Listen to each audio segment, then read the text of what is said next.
Pode começar.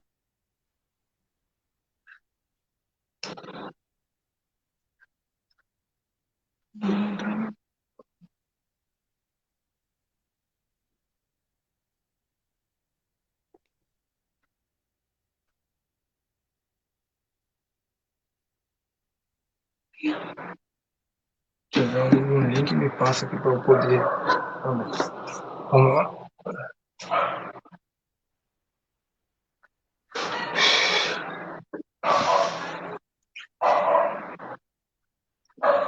Olá, meus amigos. Professor Josiel, mais uma vez estamos aqui no ar, nesse mês de maio, que é o chamado mês Maio Laranja. É um mês que é comemorado, ou seja, é um mês que é trabalhado toda a visão nacional no enfrentamento à pedofilia. O mês de maio ficou conhecido, denominado, né, e nomenclaturado como mês do enfrentamento à pedofilia, e que tem a ver com abuso e exploração sexuais de crianças a nível nacional, estadual, municipal e local, e especialmente doméstico, onde o malefício da pandemia, que é o abuso e exploração sexual de crianças, tem uma predominância muito forte. E eu já quero começar a chamar aqui todos aqueles que são de todos os segmentos: esportistas, lojistas, pastores, líderes de religiões de matriz africana, católicos, né?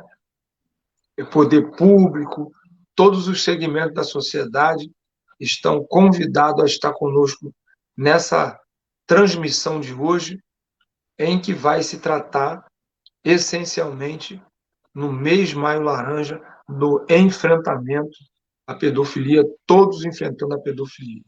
Quero chamar aqui o nosso grupo de apoio, nossos assessores e todos aqueles que já estão em conexão conosco, para estar já convidando seus amigos, comentando, curtindo e até fazendo as perguntas, porque hoje também nós teremos muitas perguntas no ar.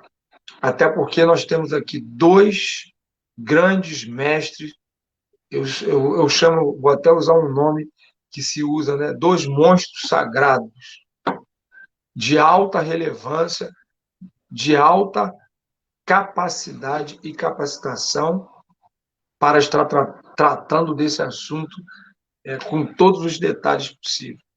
Trata-se aqui do nosso irmão, do nosso amigo Ivan Ferreira, presidente do Instituto Infância Protegida, e que tem uma experiência vastíssima para estar conosco aqui compartilhando.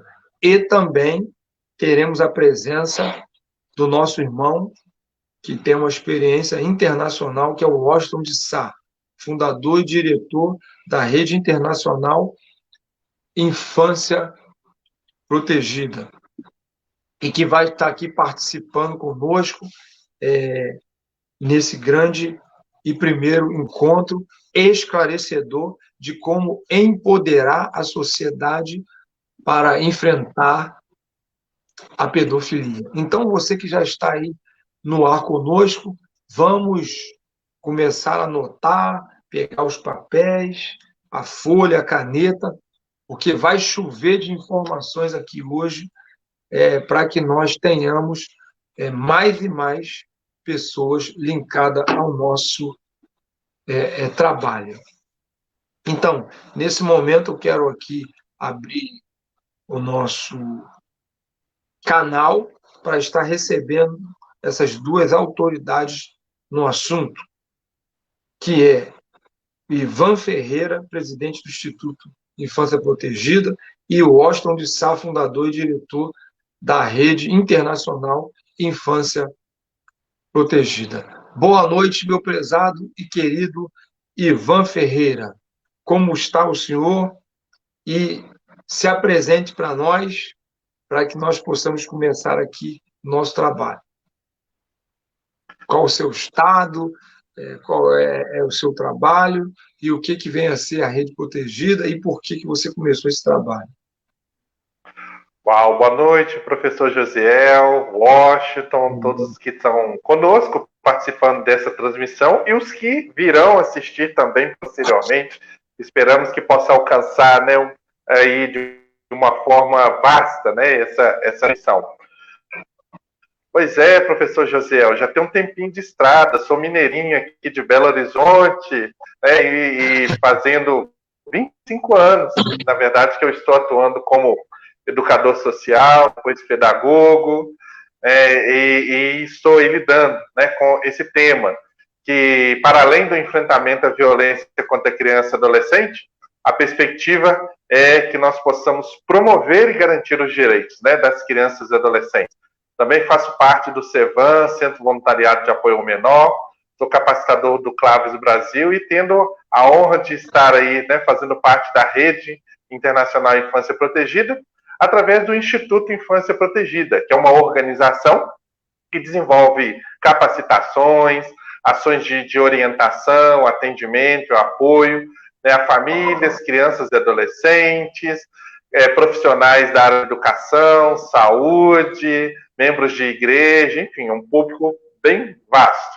E o intuito nosso aqui dessa noite é colaborar com o tema, mas também dar algumas dicas, ideias, sugestões para fortalecermos a rede de enfrentamento à violência contra a criança e adolescente aqui no nosso Brasil. Muito bem, meu amigo Ivan, muito bom demais. Só esse tempo que você tem de estrada de 25 anos, né? O que você já viu, o que você já constatou, já é o suficiente para nós entendermos a importância e a relevância do trabalho perseverante que você faz, indistintamente se as pessoas estão apoiando ou não apoiando. Meu amigo querido Washington de Sá, com você a palavra, a sua apresentação, um resumo daquilo que você faz, daquilo que você enxerga e o tempo de estrada que você já está nesse grande trabalho também no nosso querido Brasil, protegendo nossas crianças. Ei, professor José, boa noite, Ivan, boa noite a você que está aí nos assistindo, que tenhamos aqui um bom momento de reflexão. Washington Sá, tive o privilégio de fazer parte do governo de transição e trabalhar a construção das diretrizes da Secretaria Nacional dos Direitos da Criança e do Adolescente, da qual eu também fui diretor, também estive como assessor no gabinete do ministro do Ministério da Cidadania, estou aí como um dos assessores aí da Frente Parlamentar Mista de Enfrentamento à Pedofilia, com muita alegria.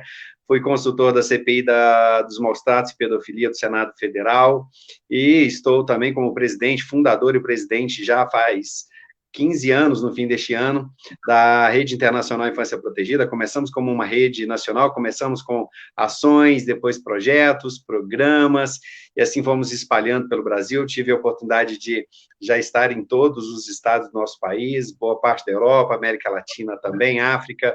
Estamos em alguns países, como os Estados Unidos, Canadá, temos correspondentes em vários países, temos uma sede internacional em Genebra, na Suíça, temos uma sede também para os países de língua portuguesa em Lisboa, em Portugal, com a Josileide Paz na presidência lá, e temos várias ações. O Ivan preside aí o Instituto Infância Protegida, que acaba sendo um guarda-chuva jurídico aí para o terceiro setor, mas nós temos uma rede de clínicas de psicologia para atendimento às crianças vítimas aí de toda a violação de direitos. Enfim, são muitas ações que temos feito, mas a principal delas é essa formação de rede, e temos aí o privilégio de contar com o gabinete, com o seu gabinete, professor José, que abraçou a causa da infância, faz um trabalho bonito, sua equipe sempre nos recebe muito bem, dando atenção àquilo que é lei, àquilo que é proposto que é danoso para a criança, ou aquilo que é benefício para a infância. Eu sempre sou muito bem recebido por toda a sua equipe do gabinete, e o senhor tem feito um trabalho relevante. É uma alegria poder participar de qualquer arena de diálogo, seja numa audiência pública presencial, seja aqui. O senhor tem o nosso respeito, nossa admiração como um defensor da causa, como alguém que sabe na prática, na educação, por exemplo, que é lá na escola, onde muitas vezes se toma conhecimento das violências que uma criança sofre. Então, muito obrigado por este espaço, por esta oportunidade e por esta parceria, que eu espero que seja ainda de longa data. Eu que agradeço muito, Washington, e juntamente com o nosso irmão Ivan, a vida que vocês têm entregue a essa causa, porque é uma causa de entrega mesmo, né? É um sacerdócio. Até a sociedade do entorno entender o trabalho que vocês realizam demora um pouco. E vocês nunca baixaram a guarda, sempre perseverantes e seguindo em frente, independente das circunstâncias. Meus amigos, eu tenho aqui, durante esse tempo, algumas coisas para tratar com vocês. Eu vou começar aqui pelo nosso irmão Ivan Ferreira, que ele tem aqui umas pessoas querendo saber como que é o trabalho da Rede Infância Protegida, que é o Brincando, Nós Nos Fortalecemos. Como é que é esse trabalho?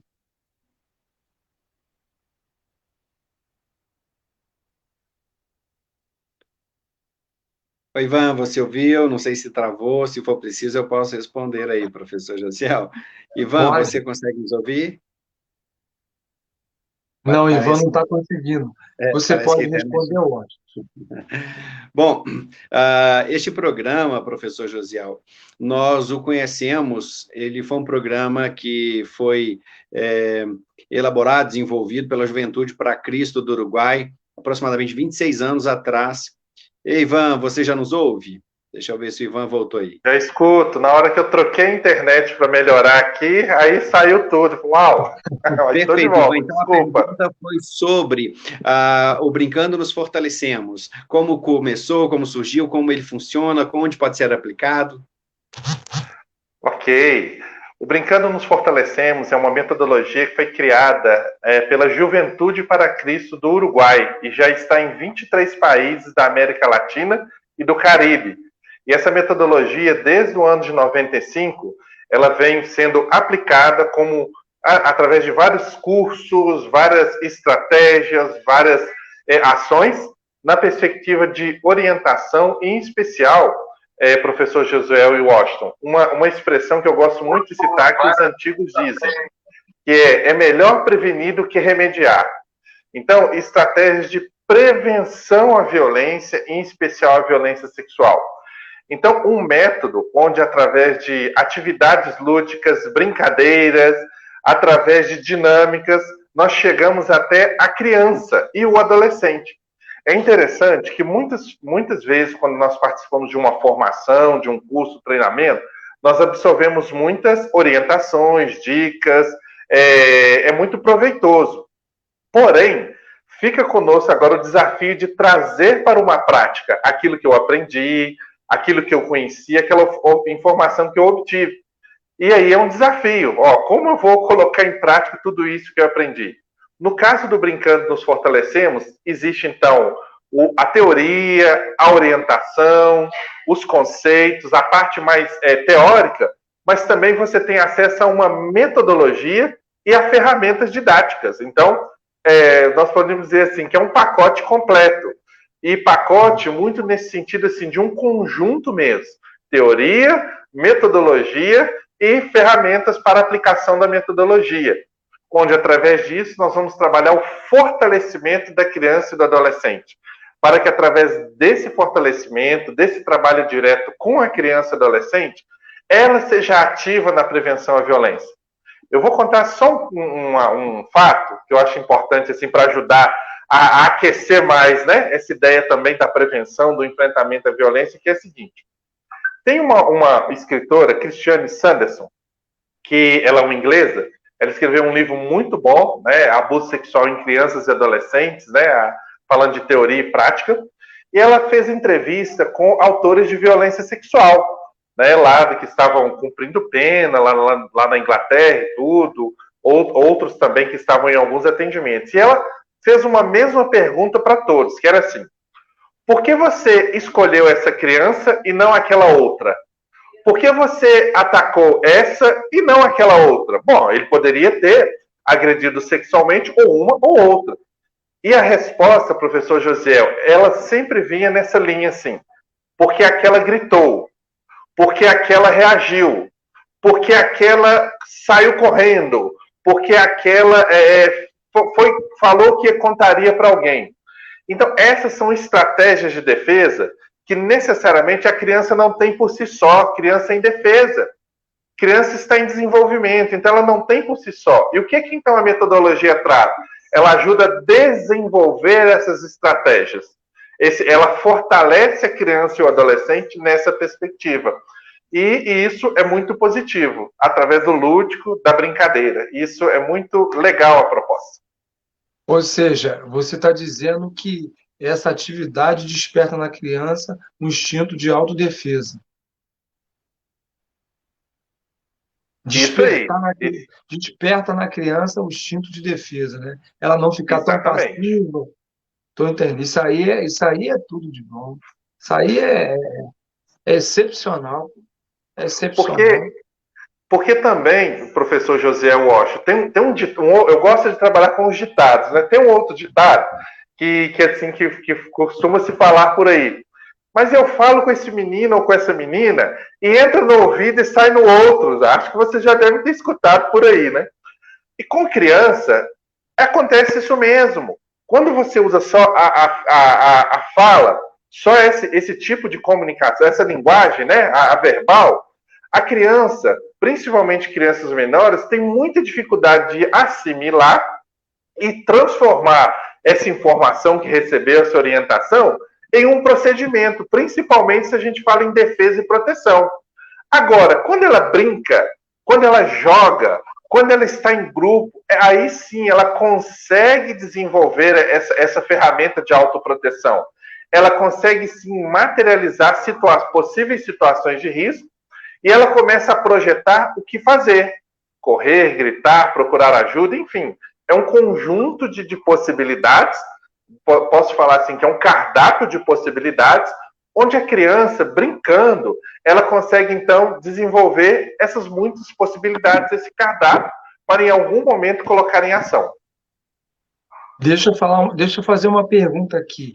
E aí vocês têm material didático desses procedimentos de suscitamento de defesa da criança contra um pretenso atacante?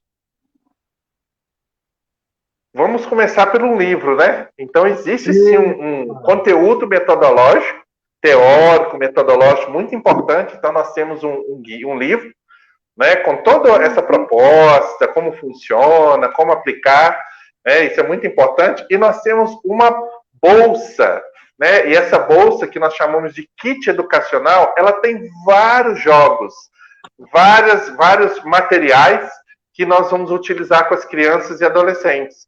Então, vai desde lâminas, dominó, que nós chamamos de dominó das emoções, para trabalhar o fortalecimento das emoções, identificação das emoções.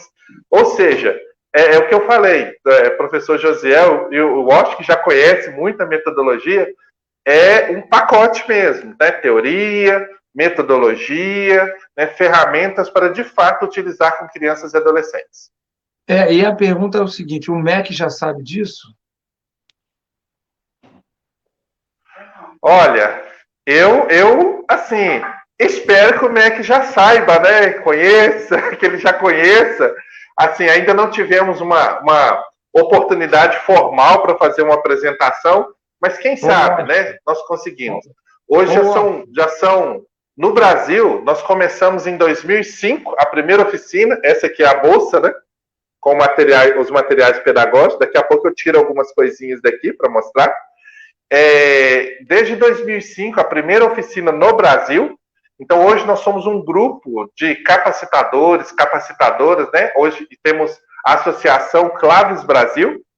E em aplicação efetiva, nós estamos aí com 12 anos de aplicação dessa metodologia. Então, já capacitamos escolas, igrejas.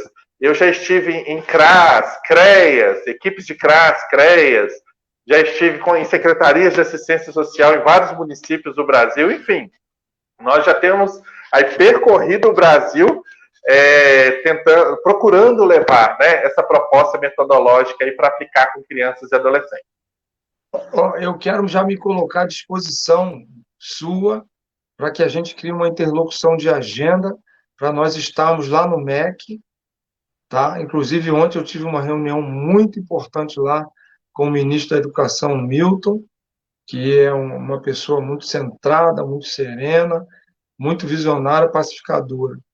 E a gente lá fazia essa proposta, porque isso aí tem que virar uma proposta nacional de educação, tá?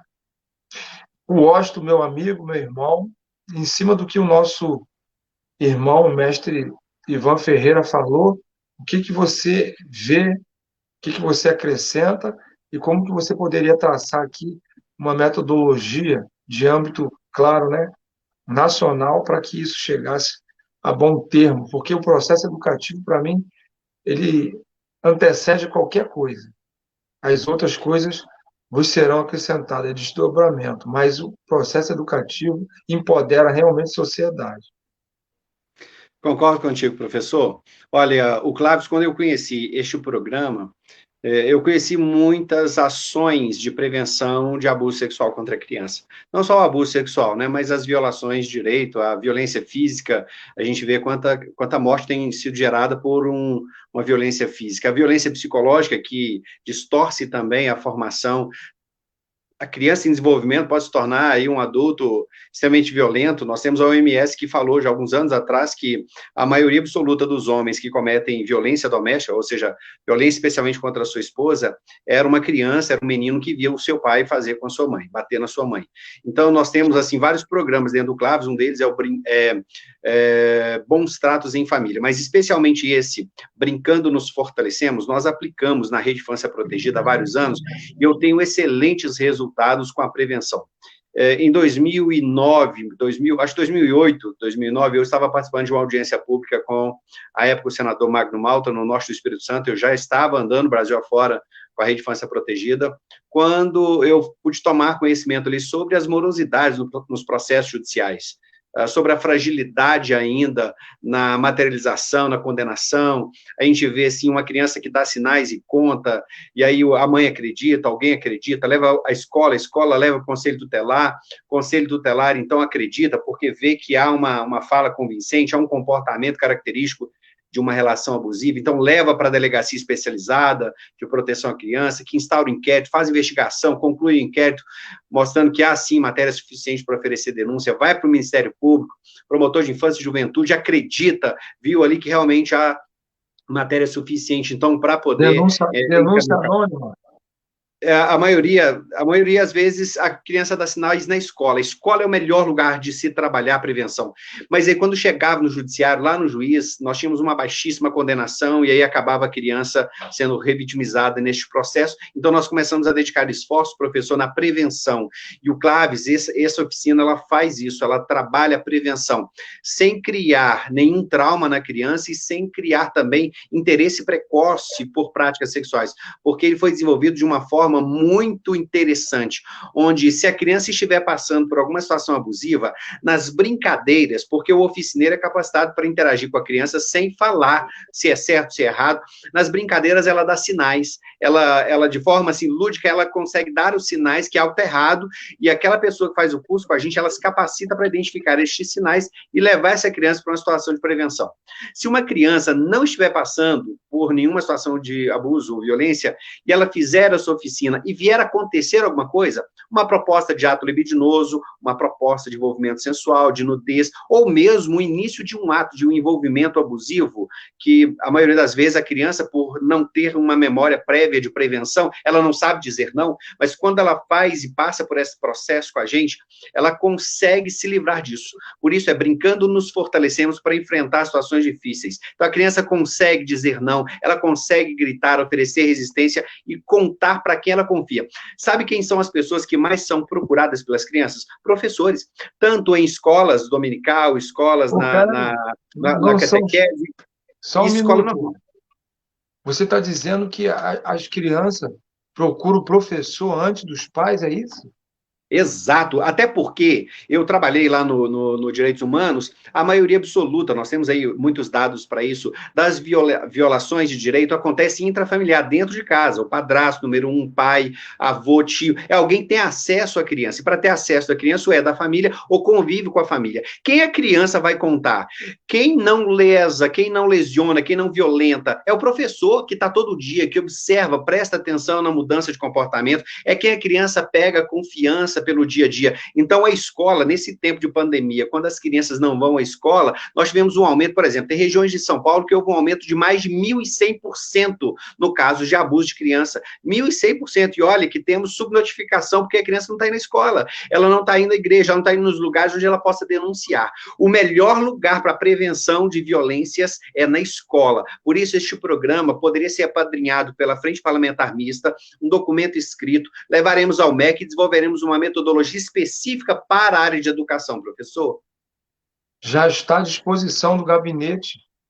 O gabinete está lá à disposição, pode levar a proposta que a gente vai dar sequência na íntegra, sem mudar nada. O gabinete é do trabalho que você, Ivan, você, Washington, tem um gabinete lá em Brasília, à disposição de vocês. Eu já coloquei até o corpo jurídico para estar lá apoiando. Tem a nossa assessora jurídico-legislativo, que é a Mainar, está lá também pronta para dar o toque fino, refinamento.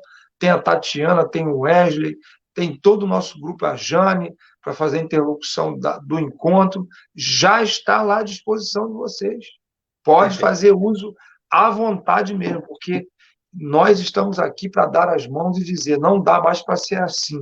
E isso que você falou da questão da criança inverteu a ordem, em vez de dizer, olha, o professor, alguém da rua está me atacando, falar com o pai, agora ele está indo, é o contrário, está fugindo de casa para se apresentar quem está do lado de fora. Então, isso aí significa a mudança do grau de confiabilidade da criança em quem está próximo, né? É agravante isso. Meus amigos, cada vez que eu converso com vocês, a gente aprende uma coisa nova. Mas eu quero aproveitar esse momento aqui para dar uma grande notícia para vocês. Aqui no Rio de Janeiro, tem um município dos 92 chamado Magé, que, diga-se de passagem, é o município mais antigo do Brasil, o primeiro município do Brasil. E eu consegui, através de um vereador, irmão nosso, que é o Fernando do Salão, ele abraçou a ideia e criou lá na cidade a primeira frente parlamentar, legislativa, municipal, de enfrentamento à pedofilia, e agora já está criando o Conselho Municipal de Enfrentamento à Pedofilia. Pasmem vocês, o primeiro município do Brasil, que de Magé, está sendo também o primeiro município do país a criar a Frente Municipal de Enfrentamento à Pedofilia. Eu quero mandar um abraço aqui muito grande para o meu amigo Fernando do Salão, lá da cidade de Magé, que é vereador, e que quando eu levei a proposta para ele, ele não titubeou, ele falou, eu quero. E ele disse, eu quero porque eu fui abusado pela babá que tomava conta de mim. Uau. Então, são coisas dessa natureza que estão acontecendo aqui no Rio de Janeiro, e eu quero fazer vocês notório que nós estamos rodando, porque eu acredito muito, meus amigos, é no município que as coisas acontecem.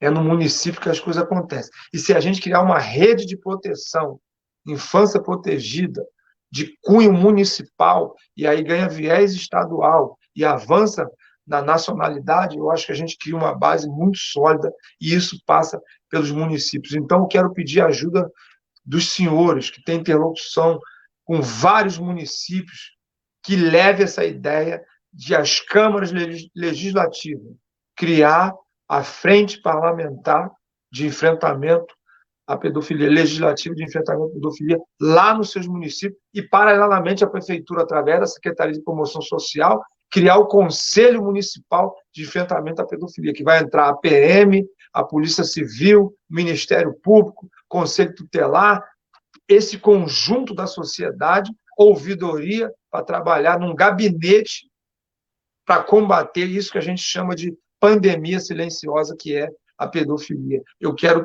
pedir esse apelo aí para vocês, porque eu estou vendo que vocês estão com aquilo que os meus olhos brilham. É o processo educativo como base de transformação do comportamento social. Isso aí é tudo. Eu quero pedir aqui também, o Washington, eu quero ouvir os dois, mas eu quero ver a vertente, né, de como sai um, sai o outro também, que um tem uma coisa que o outro não tem, e aí a coisa se casa. Que tipo de treinamento nós podemos fazer nas crianças para protegê-la dos abusos sexuais. Se vocês têm alguma coisa, além do livro, alguma coisa primária, que tem gente que está assistindo a gente, o que a gente pode falar com eles a nível disso? Como treinar nossas crianças para se proteger dos abusos sexuais?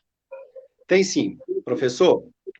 O próprio programa Claves também ele tem essa proposta de atuar direto com a criança. Por que direto com a criança? Não só capacitar aqueles que lidam com a criança, pais, educadores, né, líderes de igrejas, o Ministério Infantil, mas conselheiros tutelares, aqueles que compõem o SGD, Sistema de Garantia dos Direitos da Criança e do Adolescente, mas nós vimos a importância de fortalecer a criança. Por quê? Quando acontece com a criança, ela está sozinha. Ela está sem quem poderia protegê-la. Porque uma das etapas para vencer a questão para abusar de uma criança é ter acesso a ela. E só tem acesso à criança quem o tutor confia. Quem o pai, a mãe ou alguém que tem a tutela da criança confia. Então, nós vimos que a maioria absoluta das violências física, psicológica, emocional, negligência, omissão, abandono, mas principalmente a violência sexual aqui, que é o mês Maio Laranja, a criança, ela está com o seu algoz, com o seu abusador. Então, a gente precisa fortalecer a criança. Por quê? Ela não tem.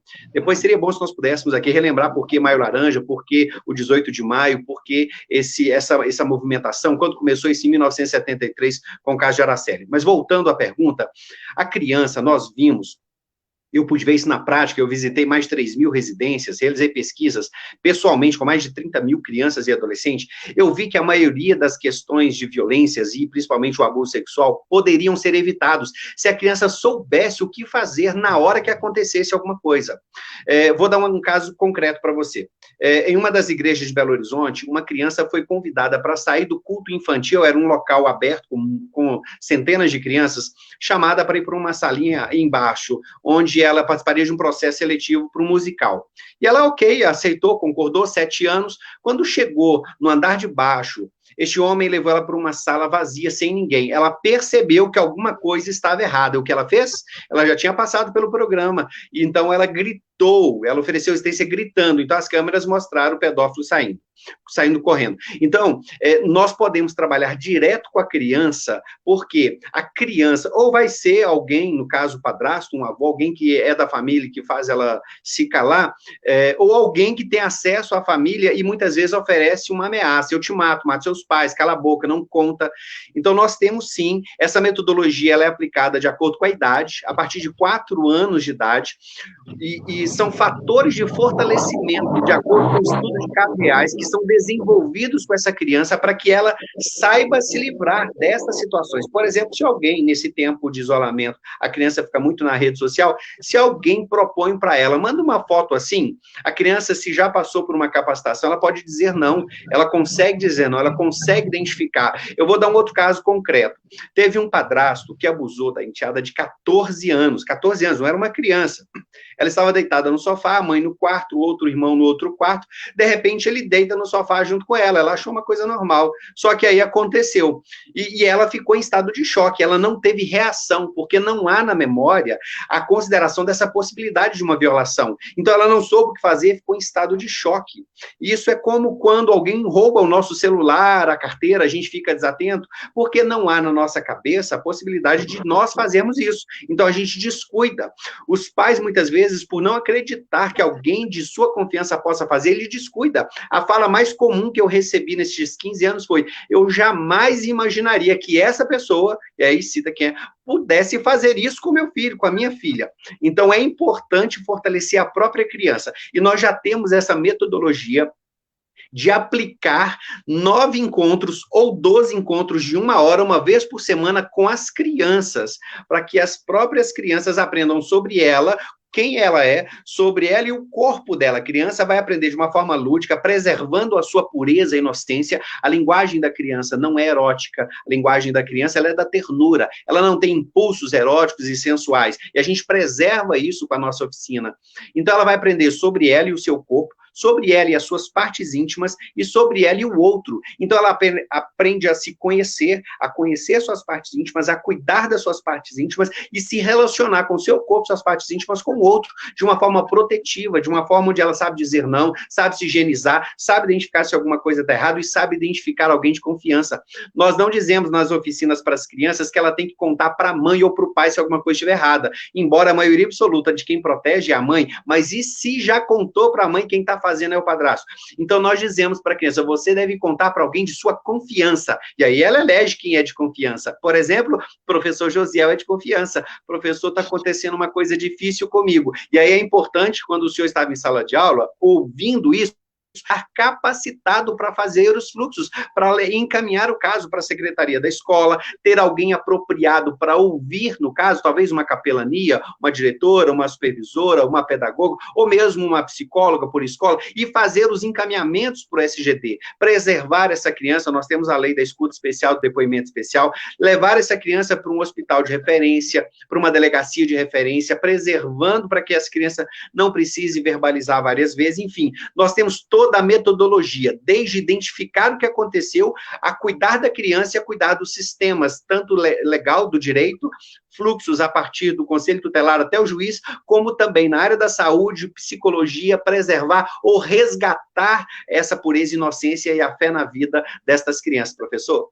Então, é essa visão sua de capacitar a criança no processo educativo de autodefesa está diretamente ligada à percepção de que o protetor nem sempre estará junto da criança.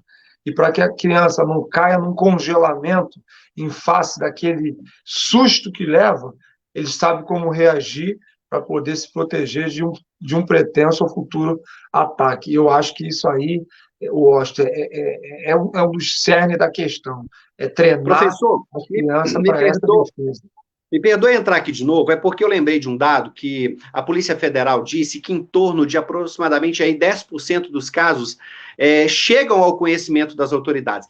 Eu afirmo para o senhor... 10%?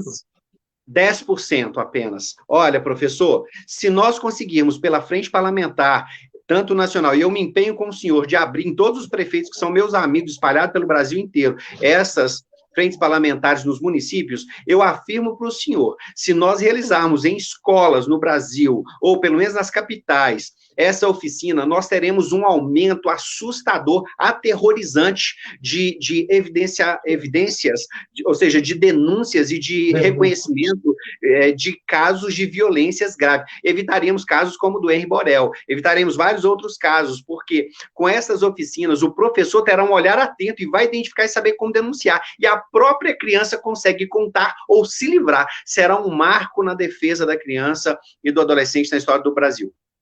E nós queremos isso, eu já disse, todas as propostas oriundas de vocês pode levar diretamente para o gabinete, porque a gente quer nacionalizar a partir da ótica do exercício nos municípios. Meu amigo Ivan, em cima do que o nosso irmão Washington Sá passou agora aqui sobre a questão dessa visão, de que o protetor nem sempre está presente e que tem que suscitar na criança o instinto de autodefesa. O que você nos aplica para enriquecer? Para você que está chegando agora, nós estamos aqui ao vivo com o nosso irmão Washington de Sá, fundador e diretor da Rede Internacional Infância Protegida, e também Ivan Ferreira, presidente do Instituto Infância Protegida. São especialistas na área do enfrentamento à pedofilia. Ivan. Professor José, eu vou mostrar uma imagem aqui para o senhor que é da área da educação. Assim, pode ser uma imagem que o senhor vai falar assim comigo. Será que isso acontece, né? O senhor que foi professor, será que isso acontece lá na escola? Será que existe esse problema, né? Pelo menos no tempo que as aulas presenciais e tudo. Agora, vamos pensar o seguinte, me ajude a analisar essa cena. O que está acontecendo aqui? Pode me ajudar respondendo aí. O que está acontecendo? É um gesto de violência. Mano. Um gesto de violência. E a menina está demonstrando assim uma alegria, felicidade, que isso é uma interação positiva? Não, né? Altamente. E o menino? É um gesto de violência que põe a tela de surpresa. Olha a fisionomia. E o menino? O Olha a menino está se expressão divertindo com a dele, violência. O menino está se divertindo, né? divertindo Mas com a violência. se essa menina, então, a partir de uma interação, ela não está se sentindo bem, está se sentindo mal, algo que a faz ficar triste, faz sofrer, o que ela pode fazer nesse momento? O que o senhor acha que ela teria como opção, possibilidade?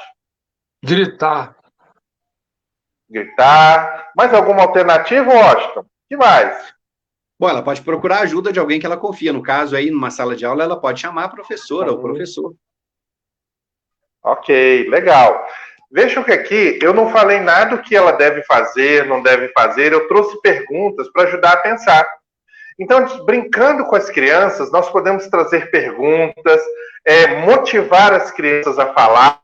E, por exemplo, a partir desse visual, dessa lâmina, a criança, então, ela desenvolve conexões, possibilidades, ideias. Interessante que eu não precisei falar com a criança. Olha, você tem que levantar e procurar a professora. Você tem que dizer não para esse menino, porque eu tenho o direito de dizer não. Não gosto dessa brincadeira. Olha, eu não gosto que você me trate assim. Eu não falei. As crianças falam, elas só precisam de espaço. Elas só precisam de oportunidade. E quanto mais elas falam, mais elas se fortalecem, elas constroem as possibilidades. Elas se fortalecem. Por isso que a perspectiva é brincar. A perspectiva é capacitar pessoas para que essas pessoas sejam professores, agentes sociais, quem lida com grupos de crianças e adolescentes, desenvolvam a estratégia lúdica. E com essa estratégia lúdica, por exemplo, jogando dominó, jogar dominó, a gente pode fazer muita coisa com o dominó, principalmente se esse dominó me ajudar a identificar melhor as minhas emoções e me ajudar a pensar o que eu faço quando eu estiver triste, o que eu posso fazer? Quais serão as possibilidades quando eu estiver com vergonha? Quando eu estiver com raiva? Eu chuto a porta? Eu dou um soco? Ou seja, quando nós brincamos, nós ajudamos a pensar. Nós estamos fazendo uma linguagem que é própria do mundo da criança. E também do adolescente, e também dos adultos. Só que a gente brinca muito menos, né, nós os adultos. Mas quando nós, então, aproximamos as crianças de aprendizagens, essas aprendizagens são fortalecedoras. Então, essa é a metodologia, né, que foi criada aí pela Juventude para Cristo, lá no Uruguai, há tanto tempo, mas que mesmo passado tanto tempo é tão efetiva, é tão funcional, é tão importante. E realmente nós temos comprovado assim, bons resultados na aplicação com as crianças e adolescentes. O Washington falou aí, né, deu um exemplo, teria tantos outros exemplos, né, de crianças que falaram não, num toque, que às vezes o toque pode começar num afago no ombro, mas um afago no ombro com segundas intenções, e a criança, no primeiro momento, não percebe. Mas a criança, quando tem o seu radar mais desenvolvido, quando ela capta melhor, ela já entende que ela pode falar não. Até mesmo um abraço. Mas um abraço que ela sente mal com aquele abraço, é um abraço estranho, um beijo pegajoso. Ah, mas é só um beijo. Será? Uma criança fortalecida, um adolescente fortalecido, consegue desenvolver, então, essas capacidades. E isso é muito importante, em especial nos dias de hoje. Além de trazer esse fortalecimento e ajudar a criança a perceber, nós vamos prevenir inúmeras situações de maus tratos e violência. E eu quero aqui, nesse momento, fazer a observação em cima dos dois comentários. Na verdade, o que vocês estão oferecendo para as crianças é uma vacina contra a pandemia de pedofilia. A doença veio e pegou as crianças tudo desvacinadas. E vocês estão dizendo, mas aqui eu tenho pandemia Ovic, né? Eu tenho uma vacina aqui para poder combater esses males e imunizar as nossas crianças, dando condições, dentro desse processo de imunização, de elas estar protegida realmente, até justificando o nome do projeto, Infância Protegida, e protegida pela consciência, pela formação e pelas ferramentas que vocês acabam produzindo na própria essência construtiva intelectual das nossas crianças, o que é muito importante. As crianças estão fazendo isso aí. Eu quero, nesse momento, em cima do que nós estamos conversando aqui, que o Washington fizesse um comentário, porque as pessoas perguntam muito, Washington. isso que você fez e que o comentário do Ivan foi muito pertinente. Por que o Maio Laranja? Por que essa grande história de 1973? Vamos lá. Bom, dia 18 de maio de 1973 foi quando a menininha Araceli Sanches, Cabreira Sanches, foi brutalmente assassinada. Primeiro drogada, estuprada, e assim, a situação foi muito terrível. Ela teve parte do seu corpo dilacerado a dentada, seio, a parte da íntima, e foi levada ao hospital, assim, agonizando ainda, mas não resistiu e morreu. De alguma forma, eles conseguiram, estes abusadores, estupradores, esses assassinos, retirar o corpo dela dali, levaram para casa, deixaram ainda mais, acho que 2 dias, guardado em congelador, depois desfiguraram o corpo com ácido, jogaram num terreno baldio, próximo ao hospital, Menino Jesus, não me falo memória o nome do hospital ali, em Vitória. Então, esse caso foi um caso terrível. Ela foi encontrada alguns dias depois, numa situação assim, tem fotos na internet, tem os nomes dos acusados à época, só que os acusados à época eram pessoas influentes na sociedade, pessoas de alto poder. Tem lá as funções, de quais famílias eles pertenciam, e isso não levava à condenação, então houve uma comoção. Neste processo, professor, 14 pessoas que tentaram responsabilizar e fazer com que houvesse uma condenação e mantida a condenação, 14 pessoas foram assassinadas, como se fosse queima de arquivo. Então, organizações internacionais de proteção à criança e organizações nacionais do terceiro setor se uniram e fizeram, então, um movimento para que se estabelecesse um projeto de lei e aprovasse ele, tornando aquele dia da morte de Araceli uma memória à violência que ela sofreu, para que não fosse esquecido, ainda que a justiça não tivesse tido eficiência para condenar os assassinos. Então, com isso, foi aprovado a lei do 18 de maio como uma lei federal, que é o Dia Nacional de Combate e Enfrentamento ao Abuso, Violência e Exploração Sexual de Crianças e Adolescentes. Eu falo combate e enfrentamento porque a polícia faz o combate, nós, sociedade, fazemos o enfrentamento. Então, ficou este dia como um dia onde todos que lidam com a temática,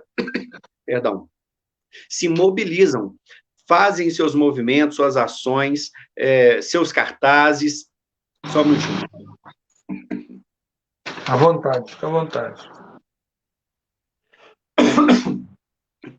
Só um pigarrozinho, então. Nesse dia 18, as pessoas se mobilizam. E nós vimos, junto com outros grupos, a gente já vem há vários anos como Rede Infância Protegida, que um dia já é muito bom, mas é pouco. Um dia é pouco diante do tamanho do desafio de proteger crianças e do crescente aumento aí nas violações de direitos. Então, começamos a propor que o maio fosse um mês inteiro de alusão a esta temática de proteção, de prevenção, de protagonismo, de ações do poder público em todas as esferas, não só do executivo, mas principalmente do executivo, com as suas secretarias finalísticas, com seus equipamentos, CRAS, CRES, conselhos tutelares, e começamos, olha, Belo Horizonte há 3 anos tem o Maio Laranja como lei municipal, que é onde todo poder executivo deve fazer ações de promoção e proteção à criança e adolescente. Nós conseguimos também há vários anos atrás. Lei municipal? Lei municipal, nós temos também no estado do Pará. Já há vários anos, a nossa equipe Infância Protegida fez uma proposta do projeto de lei, à época pelo presidente da Assembleia Legislativa, que acolheu o projeto de lei, colocou como sua autoria, tramitou ele ali pelas comissões. Em 14 dias ele foi a plenário, votado e aprovado com unanimidade, sancionado poucos dias depois pelo governador. Então, o estado do Pará tem a lei estadual. E nós temos aí também a lei na Câmara Federal, e temos vários outros projetos aí para o Maio Laranja se tornar a lei federal, ampliando o dia 18 de maio para o mês inteiro. E olha, professor, sim, não só o mês, todo dia é dia de proteção à criança, a vida inteira. Quem lida com criança sabe a importância de um olhar atento, de um desenvolvimento saudável, de uma proteção em todas as áreas. Mas se a gente aumenta para um mês, é suficiente para que em 30 dias, penso eu, a sociedade mobilizada, dialogando, com influência do poder público e uma atuação concreta do poder público, nós conseguimos sensibilizar a sociedade também, porque, de acordo com a Constituição Federal, no seu artigo 227, é dever da família, mas é dever do Estado e de toda a sociedade também fazer isso, deixar uma criança protegida, porque cuidar da criança é transformar o futuro, então todos nós somos corresponsáveis. Será que quando alguém ouve uma criança gritando e pedindo socorro lá na casa vizinha, não poderia pedir uma ajuda? Será que se aquele menininho, o Borel, se ele tivesse passado por uma capacitação, ele não teria conseguido, já que ele vinha sofrendo violência e maus tratos, ter contado para alguém de confiança e mostrado detalhes? Será que não tem crianças nesse exato momento clamando por uma ação minha, do Ivan e do senhor, para gerar proteção, gerar protagonismo para ela, ou seja, ela ser escutada em um ambiente apropriado, alguém que escute o seu comportamento e não talvez a sua voz, porque ela foi calada? Então, em 30 dias, no mês de maio, Maio Laranja, penso que conseguimos, sim, criar consciência, mobilização e também atuação concreta. De pessoas, a gente pode oferecer projetos, diversos projetos, para fazer no seio familiar, núcleo familiar, para fazer na comunidade, na associação de moradores, no CRAS, CRES, enfim, nós temos muitas ações que podem ser executadas por todas as esferas da sociedade, começando lá no município, como disse o senhor, começando lá com o pai, com a mãe, com a família extensa, avô, avó, então é possível, sim. O Maio Laranja está aí como essa proposta para um mês inteiro de diálogo sobre essa temática. Eu parabenizo o senhor, que está aí à frente também no movimento para aprovação da Lei Maio Laranja no Congresso Nacional. Obrigado, seu gabinete tem feito um trabalho lindo por acompanhar aí as movimentações nas comissões, para que já, se Deus quiser, tenhamos aí no plenário a votação do Maio Laranja, aumentando do dia 18 para o mês inteiro. Muito obrigado, Washington. As pessoas realmente perguntam sobre a questão do Maio Laranja, o porquê, o mês de maio, e agora você vem trazendo esse momento esclarecedor. Eu tenho duas notícias para passar. A questão do projeto de lei 2828, que está tramitando lá na Câmara, ele está pensado, estamos só aguardando uma resposta da Câmara para pedir o nosso líder para colocar em pauta, discussão, votação. Acredito que é um projeto de consenso, não obstante a resistência que a gente tem lá, e você sabe que existe uma resistência, né? A gente vem exaustivamente cobrando, põe em pauta, é projeto de consenso, não vai ficar aqui de prolixia, de extensão, né? Discussões longas e defasadas. Não, botou lá, é projeto de consenso de todos os lados, de todas as linhas, e eu tenho certeza que será aprovado sim. A segunda coisa foi o outro projeto de lei que nós criamos, que é o 4319, que aumenta a penalidade para os casos de crime de estupro de vulnerável, pedofilia virtual, e altera os critérios da progressão de regime e da outras providências, que é o projeto de lei 4319. E eu lancei também aqui o projeto A Igreja Enfrentando a Pedofilia. Não sei se dá para você ver aí, está aí o nosso cartaz, o tema aí é deixar virar os pequeninos, porque dos tais é o reino dos céus. E as igrejas se engajar literalmente aí nesse grande projeto. Tem o Disque 100, aqui dentro tem alguns dados, né? Enfim, é um trabalho que a gente está chamando todos os segmentos a estar participando e dando esse alerta da participação coletiva da sociedade, um senso de cooperativismo nesse enfrentamento. Meus irmãos, eu tenho aqui também uma outra pergunta que estão fazendo a gente aqui e que eu já julgo até uma pergunta também muito importante, que tem a ver que a gente falou aqui no princípio, levarmos essa proposta para o MEC. E aí, nós falamos de como capacitar a criança para se defender, e agora a segunda aqui é como capacitar a sociedade em geral para identificar e prever maus tratos e violência sexual. Primeiro, a gente, como você disse, vamos dar essa vacina para as crianças saber como se proteger. Segundo, agora, como capacitar a sociedade em geral para identificar e prever os maus tratos e violência sexual. Conferência Infância Protegida. Fala para a gente, Ivan. A parte da formação, ela tem que vir conciliada com a sensibilização.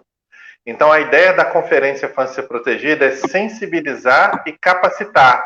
E aí, mães, pais, né, agentes sociais, professores, quem lida com a criança e adolescente, quem Desculpa, Ivan. convive com uma criança e adolescente. Oi? Desculpa, Ivan. Desculpa. Você está Sim, falando através de conferências, seminários, simpósio, é isso? sim, isso. Conferências, seminários, simpósios, projetos como que o senhor acabou de apresentar. E olha, vamos divulgar panfletos, informações. Então, tudo isso é muito importante. Porque existe um fator de risco, professor Josiel, que ele pode colaborar para que a violência aconteça. E qual que é esse fator de risco? A naturalização da violência. Quanto mais a gente acha que é natural, um tapinha não dói, não, é só um carinho. Quanto mais a sociedade ainda carrega conceitos e ideias que possam colaborar para naturalizar as interações com uma criança ou adolescente, seja física ou seja por meio virtual também, que existem várias formas. Depois, o Washington poderia até tentar falar um pouquinho, né? Não sei se o tempo vai permitir, um pouco dessa questão da interação virtual. Então, nós precisamos ajudar a sociedade a pensar o seguinte: não é natural, né? Isso não é normal, não é dessa forma que nós lidamos com crianças e adolescentes. Não é aceitável. Não é aceitável. Essa é uma das ideias ou conceitos que a gente precisa trabalhar. Conferências, seminários, campanhas, tudo isso colabora, né, para que, de um jeito geral, a sociedade possa ser, então, sensibilizada, informada e possa ser atuante. Nós O temos... senhor fala de grupos sociais que podem se organizar, independente de ser instituição, independente de ser uma organização, um grupo de pessoas numa rua resolve fazer uma roda de debate e ali bota um bolo, bota um refrigerante, um suco, e ali começa a discutir o que pode ser feito socialmente, de forma organizada, nesse enfrentamento. É esse engajamento que o senhor está chamando pela sensibilização. Sim, é esse engajamento, é começarmos a postar informações saudáveis pelo WhatsApp, que nos ajudem a trabalhar a nossa própria mentalidade em relação à proteção da criança. Tudo isso colabora. Um outro aspecto importante que pode ajudar nessa colaboração é levarmos as pessoas a entender o seguinte, que, como diz o Estatuto da Criança e Adolescente, no seu artigo 4, é dever da família, da comunidade, da sociedade em geral e do poder público garantir a efetivação dos direitos. Então, em algum momento eu sou família. Exatamente, os 4. Em algum momento eu sou família. Em algum momento eu sou comunidade. Não dá para escapar de ser sociedade. Essa terceira não tem jeito. E muitos são poder público. Então, quando nós trabalhamos em rede, articulamos e sensibilizamos todos esses 4 grupos, e eu entendo que eu preciso cuidar do meu filho e da minha filha, mas eu tenho que estar atento ao filho ou à filha do vizinho. Eu tenho que estar atento enquanto eu estou no supermercado, enquanto eu estou no campo de futebol. Não importa o local e não importa a vinculação. Eu tenho um papel de garantir a efetivação dos direitos. Então, isso colabora muito. E puxando um gancho, uma das ações bem específicas que a Rede Infância Protegida desenvolve, além do curso Brincando Nos Fortalecemos, Bons Traços em Família, é a Conferência Infância Protegida. Sendo que, aproveitando, né, para essa divulgação, professor Josiel, enquanto ainda não chegamos lá no MEC, é possível levar o Brincando Nos Fortalecemos para a cidade, né, aí para a sua instituição, para a sua cidade, para onde você está. Nós podemos levar a capacitação, sendo que agora parte dessa capacitação é online. Então fica mais fácil, mesmo nesse tempo de pandemia, é possível se capacitar. Videoconferência.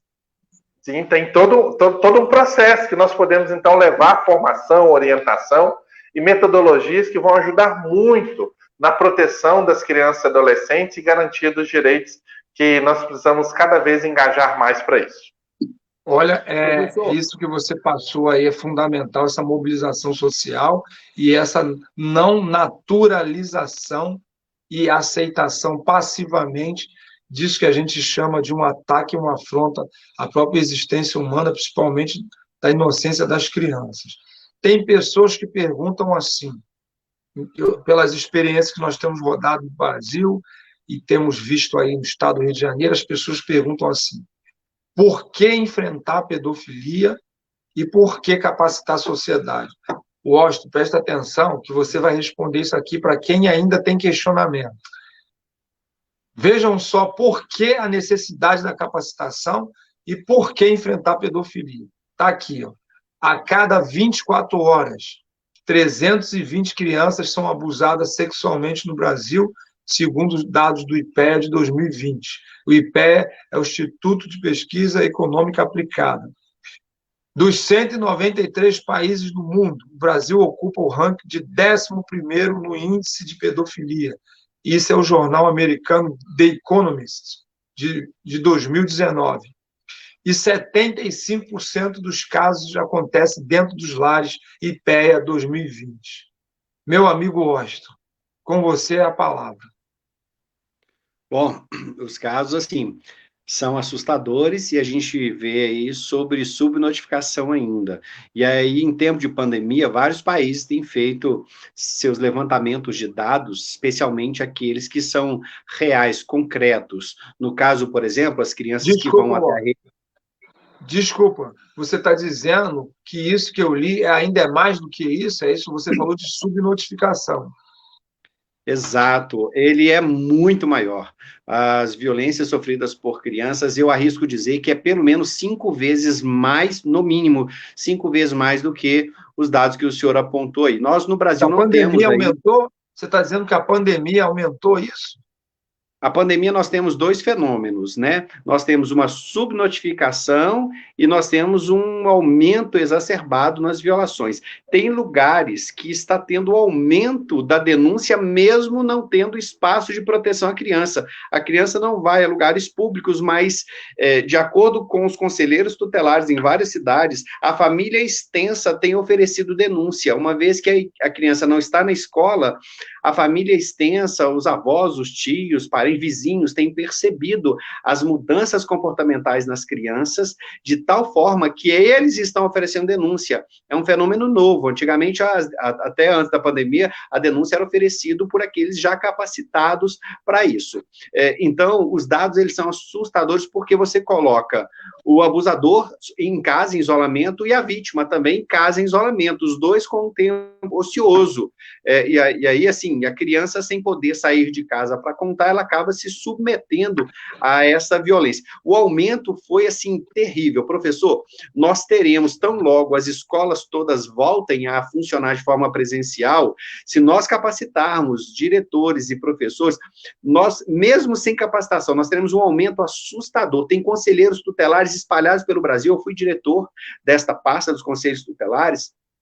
Tem muitos conselheiros extremamente esgotados, cansados, frustrados pelo excesso de trabalho, onde pai e mãe também cometem violência física pela frustração do desemprego, da falta de renda, da falta de alimento, mas também o aumento da violência. Tem região de São Paulo que foi mais de 1.100% no caso de aumento de casos que chegam até lá. Então, olha, em registros concretos, porque a gente tem um Disque 100 de direitos humanos, mas os dados ali, eles são, eu estimo, quando estive lá, que é em torno de, no máximo, 3% dos casos que chegam a conhecimento são os que vão até o Disque 100.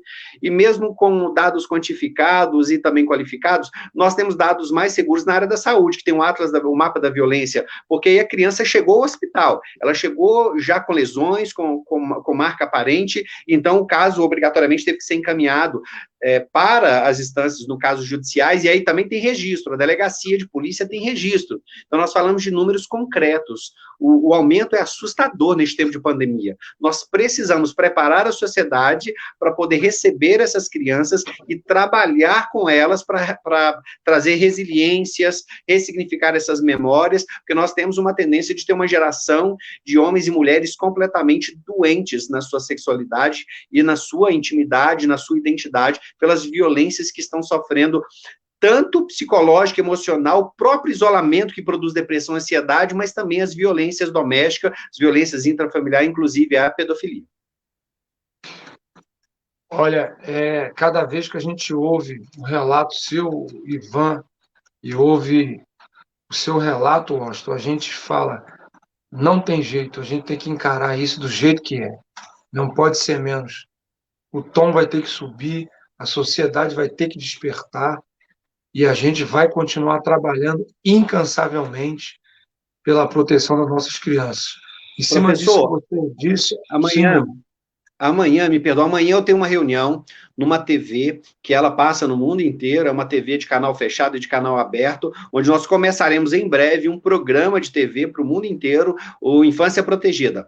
É um programa onde nós teremos, entre várias ações nesse programa, nós teremos o quadro do caso real. Então nós vamos discutir casos reais, preservando as identidades, preservando o país, estado, nomes, idade, mas nós vamos ter estudos de casos reais, porque aí nós vamos tratando casos reais, capacitar pais e educadores para que possam perceber que, olha, se aconteceu em tal lugar, pode estar acontecendo aqui também. Se a criança apresentou esse sinal, esse sintoma, pode estar acontecendo aqui também. Então, eu quero convidar o senhor para ser um dos nossos apresentadores neste programa, em uma das partes do programa Infância Protegida, que vai ser ao vivo para o Brasil e para o mundo já, professor. Meu amigo, pode contar comigo, você sabe que pode contar mesmo. Nós somos um, Ivan, o Washington, né? Nós estamos aqui para isso. Eu quero até aproveitar para mandar um abraço para a nossa ministra, Damares, que está lá na trincheira também, o presidente da República, que sempre foi um defensor das nossas crianças, em linhas gerais. A gente quer toda a sociedade, todas as esferas de poder, independente de poder, o homem lá do campo, do agronegócio, a gente quer o homem da mineradora, a gente quer todo mundo, todos enfrentando a pedofilia. A nossa frente parlamentar lançou uma plataforma, que são 4 pontos, que é educar, proteger, monitorar e endurecer as leis, e o pedófilo não terá vez. Quando nós tivermos esses 4 pontos, que o primeiro é educar, para criar uma consciência antagônica, oposta, avessa a esse princípio de naturalidade. E aí se cria uma consciência através do processo didático educativo. Proteger de acordo com a ótica da legislação nacional, da Carta Áurea e Magna e do Estatuto da Criança e Adolescente, que foi criado para proteger mesmo. Está lá o artigo 240, 241, que trata do abuso e da exploração. Terceiro ponto é monitorar, que são os pais, os responsáveis, aumentar a vigilância, o diálogo e a aproximação com seus filhos, o que também mitigará muito. O quarto ponto, endurecer as leis, porque ainda não temos uma lei, mas estamos lutando nesses projetos de lei que a gente criou, e o outro que é o projeto de lei 219, que tipifica o crime do ato de vender, expor, disponibilizar, divulgar, produzir, adquirir, armazenar qualquer objeto que reproduza a imagem de uma criança ou adolescente para fins pornográficos. É o outro projeto de lei que a gente também já protocolou lá na casa, que é o projeto de lei 219/2021. Então, meu amigo, eu quero, nesse momento, mais uma vez, lembrando aqui, né, sobre a questão que você citou da teoria, a metodologia, a ferramenta, foi citado aqui pelo nosso amigo Fernando, e o trabalho que vocês estão fazendo na capacitação de criar nas crianças mecanismos de defesa e também preparar a sociedade e os adultos em cima desse enfrentamento. Eu quero, nesse momento, deixar a palavra de agradecimento de vocês. Vocês têm 1 minuto e meio para mandar um recado, mas aquele recado, quase que um puxão de orelha, para a nossa sociedade brasileira. Cada um tem 1 minuto e meio. Sintam-se à vontade, democraticamente, para quem vai falar primeiro. Sociedade brasileira, uau! Vamos, além de reagir, vamos prevenir. É hora de avançarmos não só para continuarmos sendo reativos a situações de violência e maus tratos, mas que possamos dar mais um passo para prevenirmos a violência contra a criança e adolescente. Vamos abrir janelas e oportunidades para a garantia dos direitos da criança e adolescente e vistam a camisa da proteção da infância. O Infância Protegida está aí para colaborar, a Frente Parlamentar Mista e tantos outros órgãos e instituições pelo Brasil. Então, juntos, vamos vestir a camisa, dar as mãos e seguirmos em frente na garantia dos direitos de crianças e adolescentes do nosso Brasil. Isso aí, Ivan, professor, obrigado. Vocês que estão aí nos assistindo, muito obrigado. Olha só, você se importa? Eu também me importo. Tem crianças clamando por socorro. Vamos juntos evitar a próxima morte? Qual será ou seria o próximo menino ou menina a sofrer violência, maus tratos, violência sexual ou mesmo a morte? E que eu e você poderíamos estar capacitados por um olhar atento e evitar a próxima morte. Conheça os sinais. Observe as crianças e evite a próxima morte, porque cuidar da criança é transformar o futuro. Se não protegermos as nossas crianças, não teremos um futuro. Conto com vocês para que tenhamos um futuro saudável a partir da proteção da infância. Vem junto com a gente para a infância protegida. Meus amigos, meus irmãos, Ivan, muito obrigado pela disposição que vocês tiveram de estar aqui conosco, trazendo esse profundo esclarecimento a toda a sociedade brasileira. Muito obrigado. Meu amigo, meu irmão, Washington Sá, fundador e diretor da Rede Infância Protegida Internacional, e Ivan, presidente do Instituto Infância Protegida, que trabalha aqui no âmbito nacional, dando toda a cobertura a todo o nosso Brasil. A minha palavra de gratidão ainda está muito aquém pelo que vocês produziram e contribuem para o nosso Brasil de forma incansável. Eu quero agradecer aqui a todos que estiveram conosco aqui até esse momento, que entendem de uma vez por todas que esse tema é de alta importância, de alta relevância. É um tema que a sociedade ainda não despertou, mas que em algum momento ela vai começar a entender a importância de todos esses fatores. Muito obrigado, Rio de Janeiro, Brasil, Baixada Fluminense, São João do Meriti, nosso grupo de apoio, Projeto Vencedor. Obrigado vocês que estão aqui, os líderes eclesiásticos, religião de matriz africana, todos vocês que participaram conosco aqui nesse momento. Nos ajuda a compartilhar e convidar amigos para que possamos criar uma grande rede de enfrentamento à pedofilia. Todos os municípios do Rio de Janeiro, eu quero chamar aqui aqueles que são vereadores, para criar nos seus municípios a Frente Parlamentar Legislativa Municipal de Enfrentamento, juntamente com o Conselho da Sociedade Civil, nesse grande enfrentamento. Solicito ao senhor Ivan, querido, ao nosso irmão Washington, que levem esses projetos, que seja por e-mail.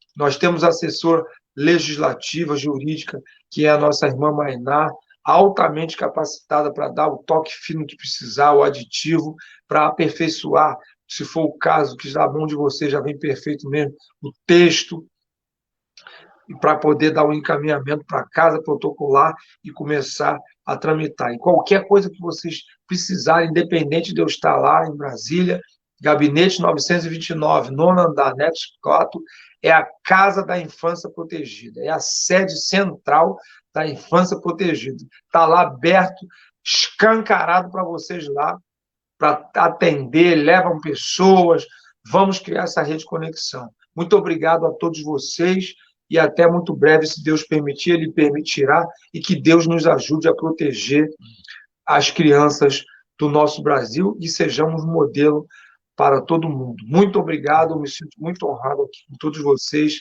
e até muito breve, assim Deus permitindo, Ele permitirá. Fiquem com Deus. Obrigado. Obrigado. Obrigado.